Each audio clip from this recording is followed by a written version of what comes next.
Welcome to Toy Business Unboxed, your gateway to the secrets of the toy industry. Here, Jason Shea, a toy entrepreneur and expert in the field, will guide you through the enchanting world of toy design, marketing, and manufacturing.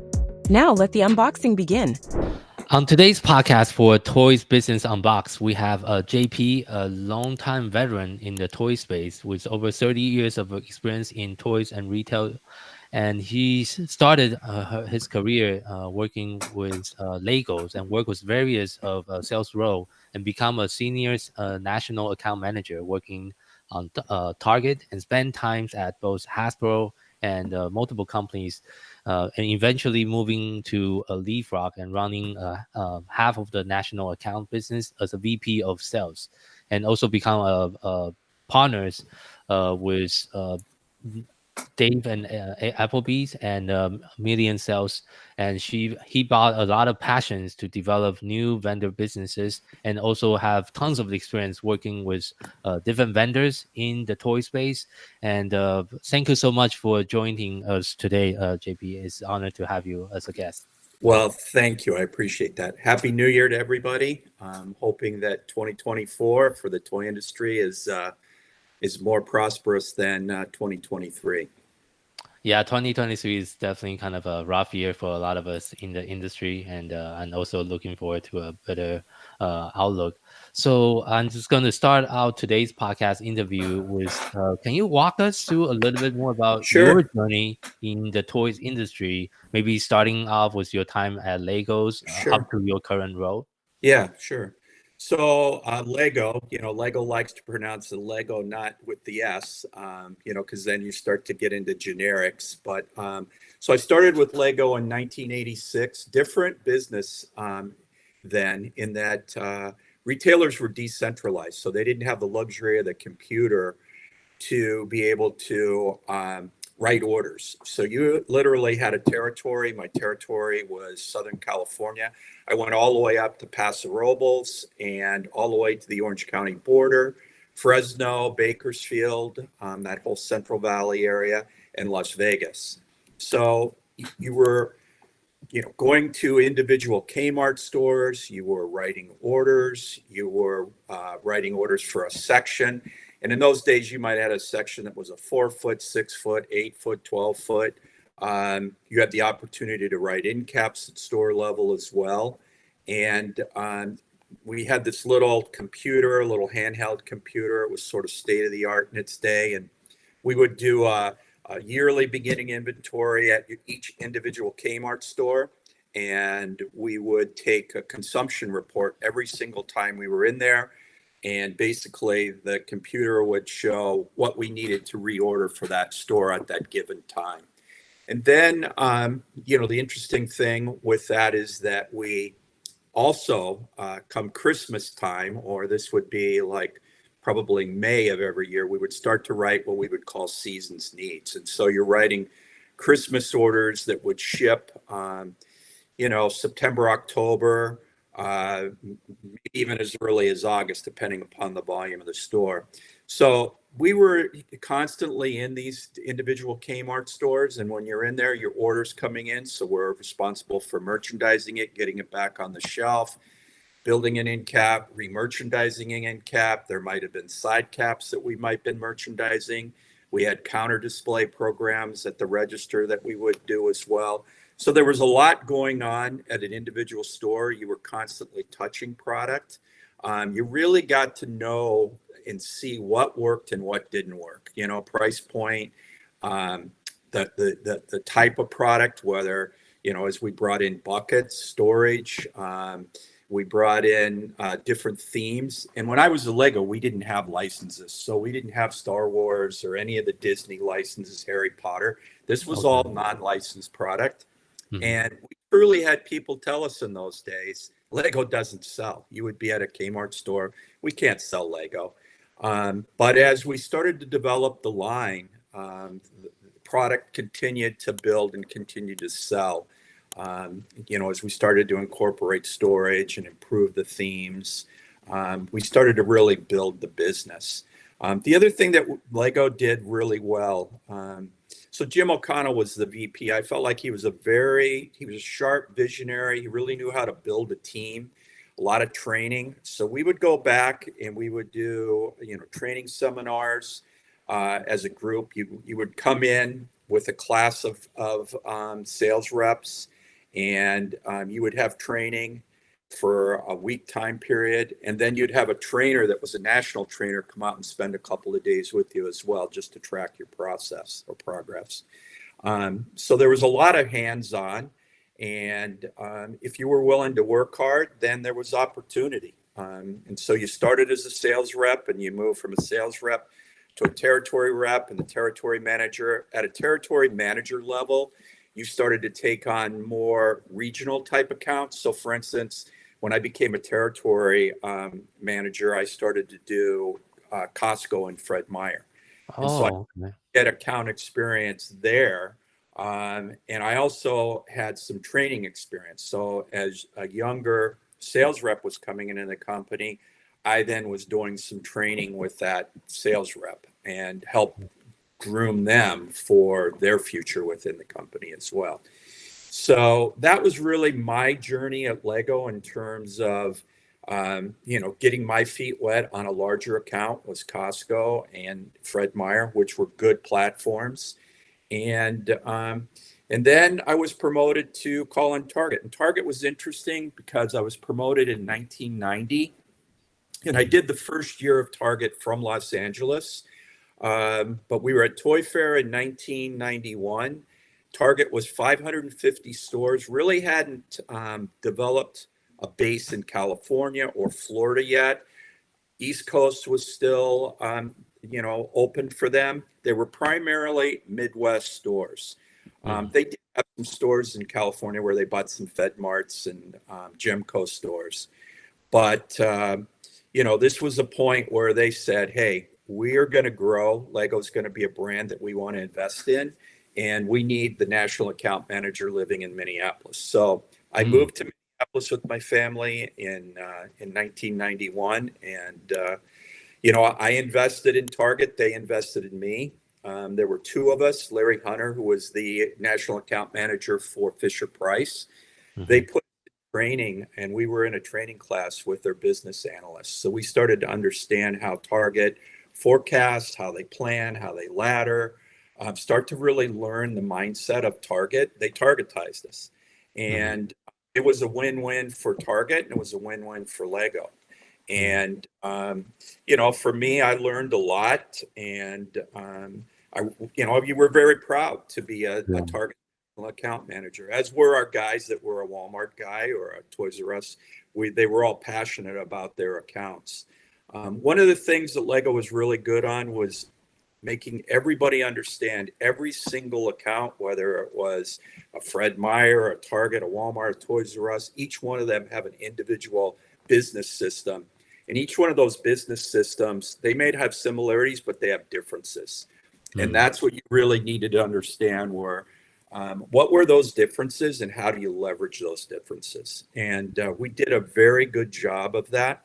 And that's, again, I think, these were factors in how we grew the business, from being that brand where we all believed in it, but there were people who said Lego doesn't sell. And, today it's the largest brand of toys out there. And, obviously it does sell. Definitely come a long way. Yeah. They've come a long way. Where they've really come a long way is in the Technique brand of product, because back when I was there, it was a difficult sell, but it was more of a STEM build than it is today, where it's a realistic build. But, a Mustang or a Ducati, you couldn't have done that back when I was doing it. So they've really changed that brand for the better, and it's just been another segment for them that's driven growth. I see. Yeah. So thank you for sharing that background. I think it transitioned to my next question is, like, throughout your career, how has your role and responsibility evolved over time, especially from transitioning from a large corporation like Legos and Hasbro and other, and to your current position right now? Yeah. So, I spent 10 years at Lego, and, after Lego, I went to Hasbro and I was there for a couple of years, and I was doing the Play School and Tonka brands at Target, and then I also moved over to Kmart as well. So I started to learn about at Kmart. I spent 2 years there, learned a lot because Lego was all domestic. There was no FOB shipments in those days. Everything was made in Connecticut. So everything was domestic. Whereas when I went to Hasbro, now all of a sudden you learn the FOB business, which was really going to become the future of toys because margin becomes more critical and you get more margin out of China than you do out of U.S. domestic production. So I learned a lot about FOB business at Hasbro, a lot about forecasting. There were some really sharp people there because you had a blend of Hasbro people and the Kenner people. So there's some real characters there. So I learned a lot from my 2 years there. And then I went to a company, Galoob, and Galoob was a more of a promotional, very entrepreneurial. We had micro machines. They were the first to do, like they had wrestling. So they had, back in the day, they had all of the wrestlers. But so when I was there, the company was starting to have some financial difficulties. So micro machines, we had Spice Girl dolls. So they would find these trends and they would jump on the trend before some of the bigger guys. So that was a really fun company to work with, but it was only for a year. They were sold and bought by Hasbro. And then I went to Leapfrog. So at Leapfrog, Mike Wood was he was one of the smartest people I've ever been around in my life. Tim Bender, who I worked with at Lego, he was a personality. He was super smart, super engaging.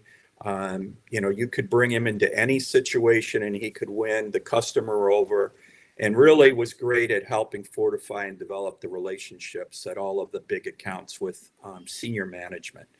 So that was a 7-year journey for me. In the first 3 years, we went from being a $20 million to a $450 million account. Whoa. Our manufacturer. So, the thing there was that was like a rocket ship, and those 3-4 years of my life went by fast. There was a lot of travel. I was calling on Target, I was calling on Kmart, I was calling on Toys R Us, at first even Walmart, Kohl's, Shopko. So there was a lot of, meetings at headquarters, meetings at Toy Fair, meetings in Hong Kong. And the interesting thing with that whole category and how Leapfrog transformed the category was that VTech was the dominant in the category. And they were basically doing some preschool, some baby, but mainly pre-computers. And they had a range of pre-computers that might have went from $19 to maybe it was $150 retails. And the category started to all of a sudden decline and was over inventoried. So in 1999, we introduced the LeapPad. And the LeapPad came out, it was the most revolutionary thing I'd ever seen. When I saw a prototype of it, you knew this item would sell. It just was that next evolution that you would expect to see. And it was a kid-friendly item. It was something that parents, for the price point, they knew their kids were going to learn and have fun learning. They'd learn phonics, they could learn math, they could learn anatomy. There's all kinds of things they could learn. But it was really a great product. And so that product got put on the Rosie O'Donnell show in November of 1999, and that took the item to a whole different stratosphere. And what was interesting about the LeapPad is you had software, a book with a cartridge, and now all of a sudden you would sell a platform, and now you're selling a razor blade, and you're starting to look at what's the ratio of a platform, the LeapPad, against the software.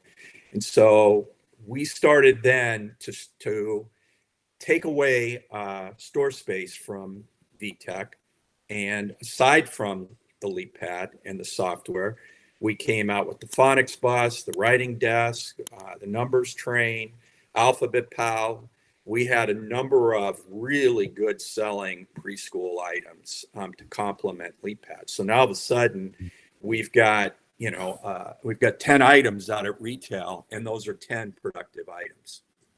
So that now all of a sudden, the minute you start getting productive items, in those days you had the appetite from your retailers to grow.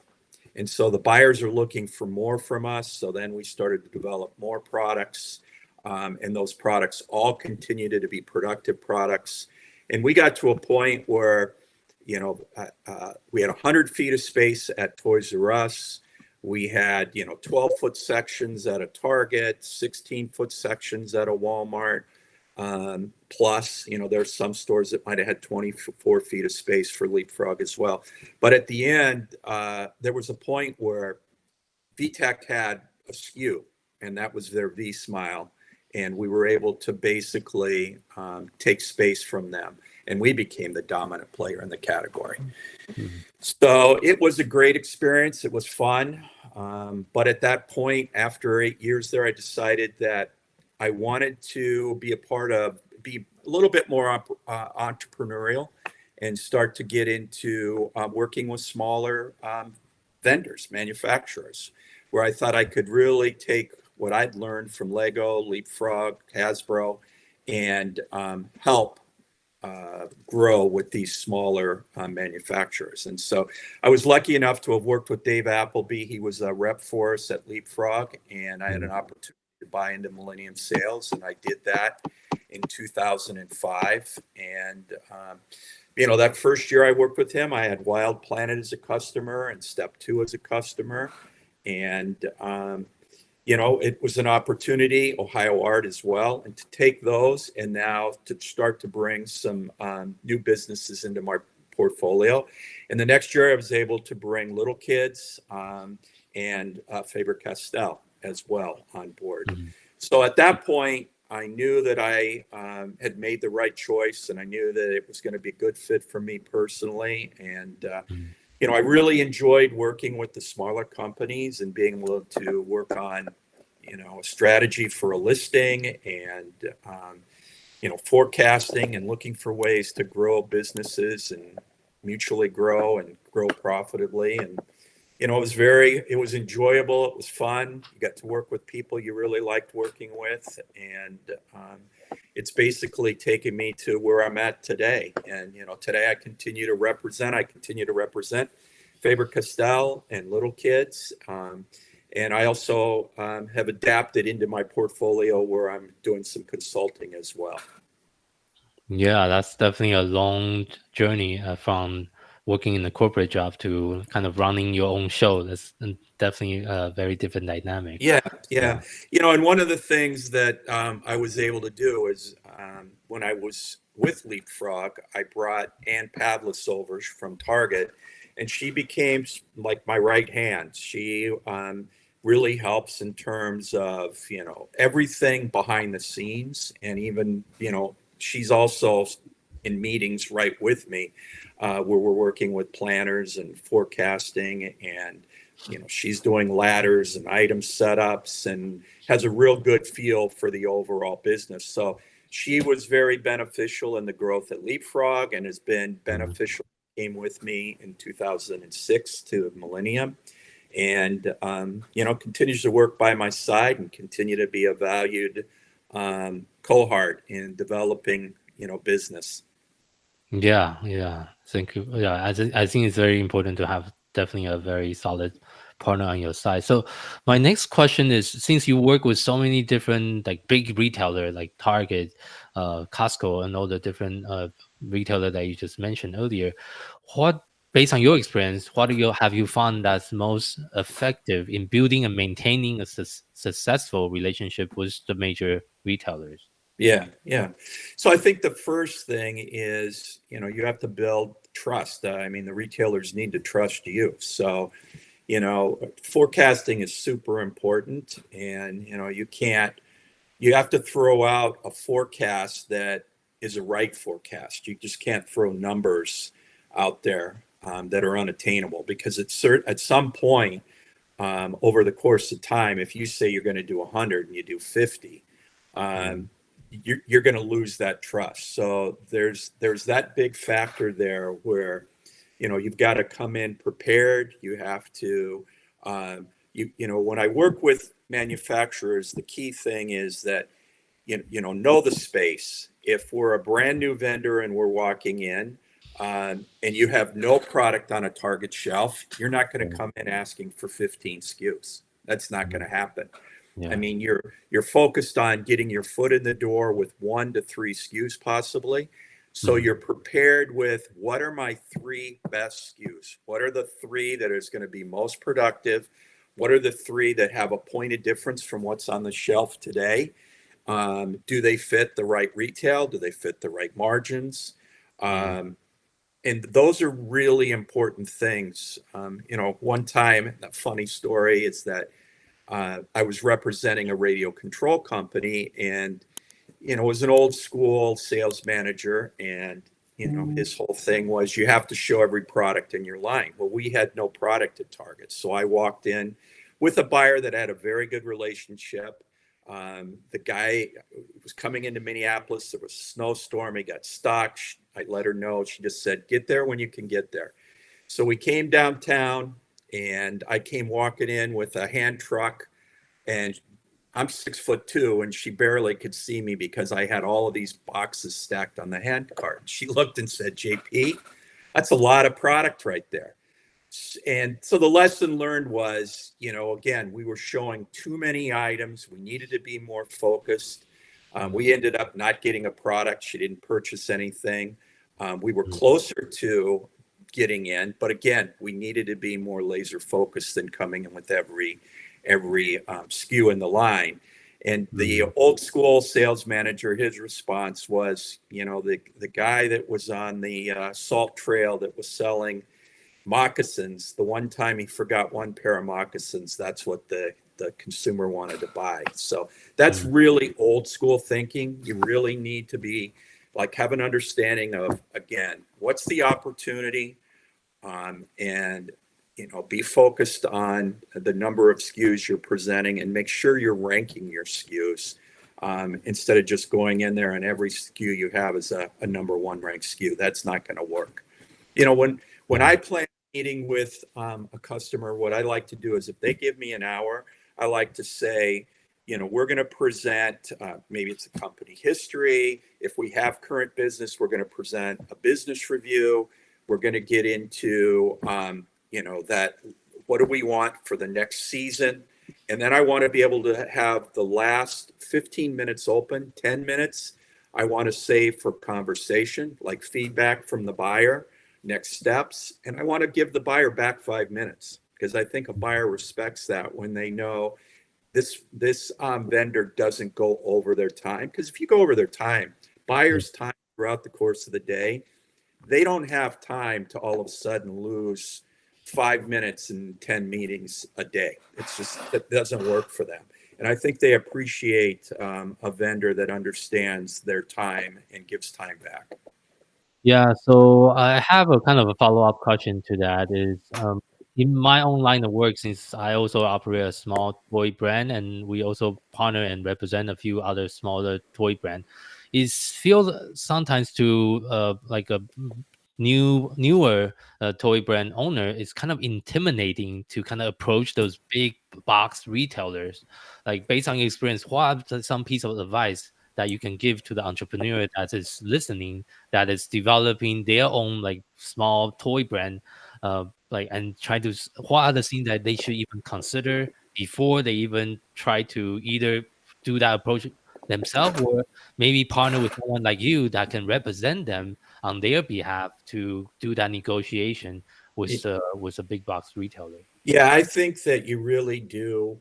One, you need to be confident in your product and understand, like, you've done your research, you feel like it's an opportunity for whatever chain you're bringing it to. It's priced right, it's got the right margin, it's got all the intangibles where you think it's going to succeed there. But I also do think it's important that you have the right representation with you that has a relationship with the account, a relationship with that buyer, has a relationship with the planners and business analysts as well. Because one, it's presenting, it's getting placement, but then two, it's setting up the products correctly. It's, tying orders to the proper factories, because if you don't do that, and then all of a sudden it's like, well, that item isn't at that factory, it's factory number two. That causes rewrites, which causes fines. So you really want to get somebody that's knowledgeable, that's respected at that account to help you and guide you. I see. Yeah. Thank you for sharing Yeah. that. So, Yeah. and the next question I have is, from your perspective, what has been some of the most impactful trend that you have been seeing in the toys industry over the past years? Yeah, I think that's a great question. I think right now, what we're seeing in the toy industry is that we lack that impact item, we lack that trend. And so, when you look at the toy industry in those years where we're really like the increases were double-digit increases. You had things like Cabbage Patch or Bratz, or you had LOL, you had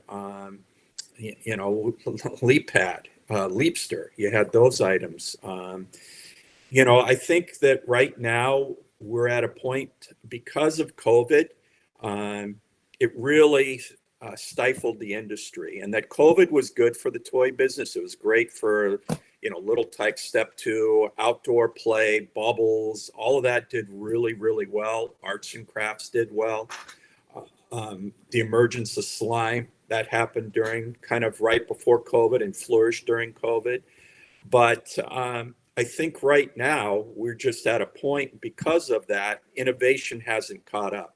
And we're still at a point where we're having Zoom meetings for line reviews. We're just kind of getting back to, we've had now 2 years of toy fairs and Astra. But we still have the Zoom meetings, and we still aren't meeting as frequently as we used to with buyers. And I think we need to get back to that pre-COVID. And I think we need to become innovators in the toy business and look for these opportunities. You look at, if you're a company and you're trying to get into this space, I'm not going to look at the highest grossing categories. I'm not going to look at construction and think I can get into construction and compete against Lego. What I'm going to do is look at the categories that are downtrodden.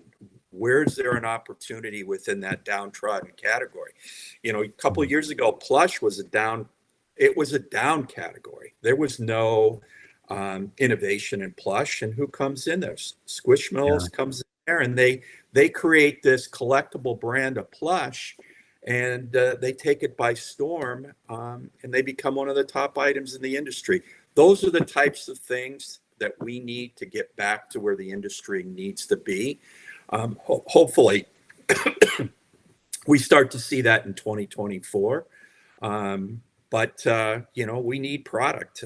We need a Cabbage Patch. We need some of these items that were the must-haves. It's interesting. I don't know if you're aware of this. The Target, they just did an item. They were 2 packs of tumblers from Stanley, and they ran them in. It was like a Valentine's Day, a red and a pink version. They ran from a $20 retail to like a $45 retail. People got in line in front of Target stores to buy this product. They had, like, in a day, they sold out. Whoa, okay. So why is that? Like, what can we learn from that? Was there, 2-pack? There was value there. Color-wise for Valentine's Day, pink and red makes sense. But, what lesson can we in the toy industry take from that and apply to product, and now all of a sudden create something that people want to get in line to purchase? That's where we need to get back to. Yeah, that's definitely a bigger question for the industry and for the inventors and for the entrepreneur in the space, for sure. Yep. So, and I've been lucky in my career too. I've worked with a lot of smart people, a lot of great entrepreneurs. Like I mentioned, when Leapfrog, Mike Wood, the whole product, the phonics desk, was the original product. You had a card, you slipped the card in, you had a desk that had removable letters, and The card might have been a picture of a cat. You grab a C, you grab an A, you grab a T, and phonetically it pronounces cat. And that item he took to Toy Fair in like 1996, I think it was. Went to a sales representative who had an office at the old toy building, who didn't have space, who on a heater grate, old heater grate, put a piece of wood on there. They put the product in there. Target and Toys R Us bought the product at that show, literally in a corner space. And that's how he built that brand. But he had a passion for learning because he had a child who had some learning disabilities. And so he learned that, you know, if you learn to read, you're better at math. And to learn to read, you have to learn phonics. That was the way to quickly become a better reader. And that's where his focus was. So it was interesting that, you know, anytime we would go into a meeting, the passion that he would bring with a buyer or senior management. And so I've seen that from Mike Wood. I worked with Charlie Emby and Jeffrey Greenberg at Just Play, and you see it from them. Jess Osnato, who's at We Cool, and Slime and Activities. I've seen it there. Shai Chen, who I worked with Shai at Flycatcher, and he developed an item that I put it up there with some of the best items I've ever sold, which is a Smart Sketcher, which is a learn to draw platform that has a cartridge, and step by step it teaches kids how to draw. We're not putting money in schools anymore to art. And this item did really well. You know, it was at Target, it was at Walmart, it was at Barnes and Noble, it was at Michael's. He's now selling it on his own Shopify platform. And the killer part about this is I could take your picture, stream it to the device, and all of a sudden your image appears on paper. And now I could trace your image or trace my dog's image or whatever. Oh, okay. But it's one of those products that kids, anytime you have a toy that kids play with once, but then they go back to twice and 3 times, this is the type of toy that kids constantly go back to. And that's where mom says, hey, you know, for $70, that's a good value. So, you know, I've been blessed to work with people you know, they've got this passion for the business that I've learned from. You know, I work with little kids, Jim Engel, Jason Engel, you know, families who have built the business from scratch and today have really nice businesses. So, you know, it's been a great journey for me. Honestly, I wouldn't trade it, you know, for the world. For sure. And what would you say are some of the biggest challenge that you have faced in the toy business, and how have you overcome them? The biggest challenges are, you know, in today's world, you have challenges just getting a meeting and getting a platform to be able to present product. You know, that's become a big challenge, and growing businesses now is very challenging. And getting, you know, if you have 8 items on the shelf, you've got to make sure every one of those 8 items are meeting productivity. And if they're not meeting productivity, you're not going to get the 9th and 10th item in there. So those are the challenges of getting products that are productive and building out lines have become the biggest challenge. I see. Yeah. And I think you also have a lot of experience working in the educational and kind of STEM toys industry as well. How do you see those categories have been evolving in the past year and in the future? Well, you know, right now education is basically driven by VTech, and VTech owns Leapfrog, and then Fisher Price. They're the ones that are driving that whole area. Spin Masters made some acquisitions recently, so I think they're going to start to come into the space a little bit more. I think we need to see some innovation in the category to take it from where it is today to that next level. I think STEM's a big opportunity. And again, I think that innovation is what's going to drive the category. In both categories, I mean, you have the cloud, and you might start to develop products that, you know, basically can interact with the cloud and can continually be updated via the cloud, continue to bring content into it. We had a product like that. Mike Wood, again, was way ahead of his time at Leapfrog. The item was too far ahead of its time, but it was a very similar concept. But you would go to retail and you would have a cartridge that you could download and pull up content. And as your child grew, let's say through math, they would progress to different levels. And every time they progressed, they'd go to the retailer, they'd pay whatever the price was, download additional content, and now you've got a brand new learning aid, basically. So I think there are these opportunities to use technology more differently than we are today to take things to the next level. Okay. Okay. Yeah. Thank you for sharing that. And kind of extension to that question, do you have any insight on how the innovation in those toy design and marketing has changed the way the toys has been developed and also sold? Yeah, I think that selling has really changed because TV isn't as big of an influencer as it once was. Big influencers are, in holiday time frame or at Easter time frame, summer time frame, where on the Today Show they may highlight top toys for the holiday or top toys for summer. You really need to get your product on there so that they can demonstrate the products on those shows. You can really see a lift in your sales by getting that type of placement, and working with somebody like the Toy Insiders. I think that they are beneficial to be able to take a product, get it out in front of the public, and help jumpstart your sales on a product. Traditional TV it's different the way kids watch TV today as opposed to in years prior.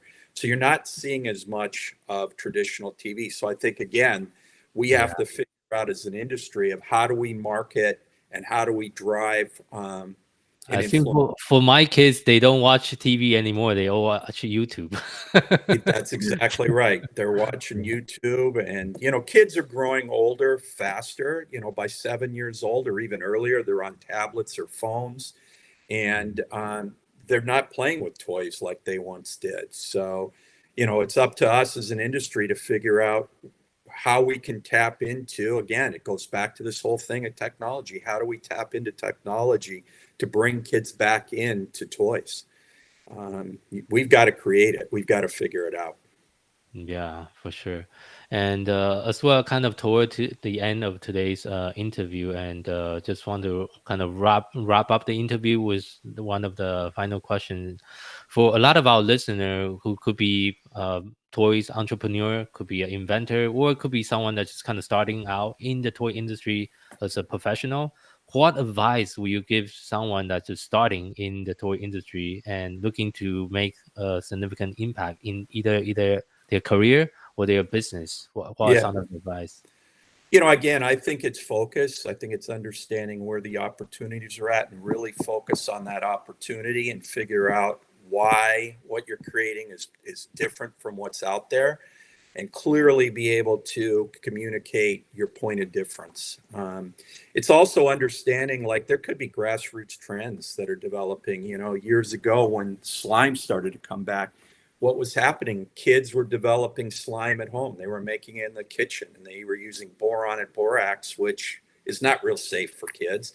Then the younger kids want to do what the older kids are doing. It's definitely not safe for them to do it. So what's out there that the kids are doing at home that you as a startup, that you could create a category on? And that's, literally what happened was when kids were making slime like that, all of a sudden slime was created, and manufacturers were developing. WeCool, for instance, developed pre-made slime. They had DIY, but the pre-made is what the customer wanted, and that's what sold. And all of a sudden, this category of slime's created. So again, I think it's looking at the categories that are down, looking at what are kids doing at home, what are the trends, what's going on, whether it's Instagram, TikTok, what are kids doing that we could develop products around? Yeah. Okay. Yeah. Thank you for sharing that. It's definitely, like you mentioned, it's a little bit more challenging now, especially getting the kids' attention as well. Yeah. Yeah.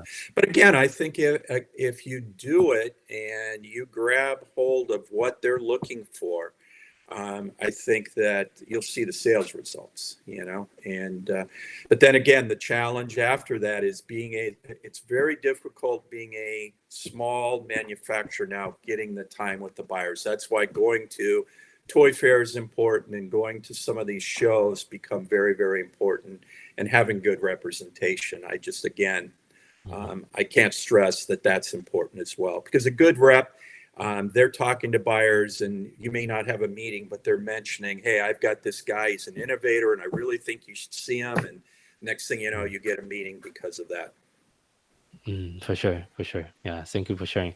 So for those listeners that want to find more about you and maybe reach out to you, what is the best way for the listener to find you? Well, I think the best way is to, shoot me. I'm on LinkedIn. Shoot me a note on LinkedIn, or shoot me an email at my private email, which is jsptachick, PTACHICK @yahoo.com. Okay, I'll also make sure we put that in the show note for the podcast right now. And thank you again for being on our podcast today and sharing your experience and sharing your knowledge with the listener. It has been very insightful. Also for me as a newer toy entrepreneur trying to get into and break into the space, and definitely brick and mortar and that side of the business is something I don't have a lot of knowledge about as compared to yours, like decades of experience. So thank you so much for sharing. Yeah, today we really didn't even talk a lot about the whole evolution of of Amazon and Target.com and Walmart. That's a whole different segment to get into. But no, I appreciate the time. What I would say is, for the young entrepreneurs, stick to your idea. Don't give up. If you have to use Amazon and the .coms as a platform to grow your business, definitely do that. Get your own Shopify store. Look for every possible way that you can build a brand, and then go to a mass retailer, a buyer with a success story. Yeah, definitely. Yeah, thank you so much. We'll be sharing actually additional podcasts on the .coms and like different digital marketing strategy in the upcoming episode as well. So okay, great. Well, I really do appreciate the time, and I hope everybody has a great year. And we'll see those that I know at Los Angeles at the next show. Yeah, thank you for being on. Thank you. You've been listening to Toy Business Unboxed, hosted by Jason Shea. Thank you for joining us in exploring the fascinating world of toys and the ingenuity behind them. To stay updated with the latest episodes and continue your journey into the toy business, remember to subscribe and follow us. If you found today's episode insightful, please leave a rating and review and share this podcast with others who share your passion for toys. Until next time, stay curious and keep innovating.